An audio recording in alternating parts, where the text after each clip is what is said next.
Hi everyone, this is Nick. I'm coming to you with a really quick and valuable survey design tip. So for all you people out there who are responsible for designing and putting out online surveys into the world, we have talked a lot about these select all that apply questions, and I wanted to show you something that I've seen recently as kind of a problem with the reliability of your surveys, helping people respond to the survey as you intend them to respond and get higher quality of data as a result.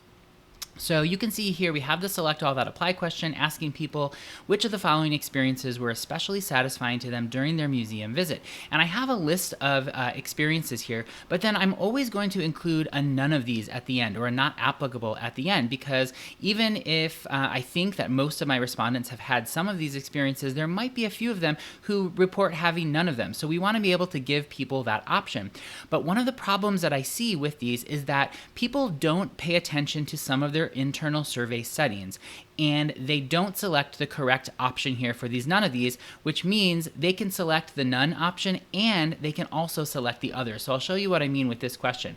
I can go through and select these items, but then if I select none, you can see that I can also select none in addition to those other respondents. We don't want to do that, because if I had none of these experiences, I should not have selected the other ones. But you can set this up so that if you go through and select these, but then I select none, all of the other options that I've selected will now turn off and be grayed, so I can't select any of them. So I go ahead and select that none option, and then I can't select anything else. So that's an exclusive option, that none of the above. I'm going to go back and show you how you can make sure that this happens in your survey design build. This is what the question looks like in Alchemer. This is the survey software that I love using. I'm not an employee, but I am a fan of Alchemer. It used to be called Survey Gizmo back in the day, but now Alchemer has rebranded, and it's a fantastic survey tool for any sort of research or evaluation use.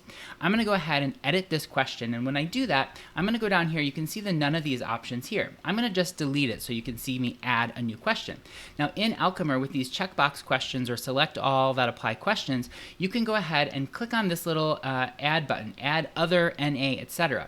When I do that and I click on none of the above, it will automatically say exclusive, none of the above. That means that only this option can be selected if selected, and none of the other options could be selected. So that's one way that you can do this. Now if I save the question and I go back to preview, let's go preview that first question.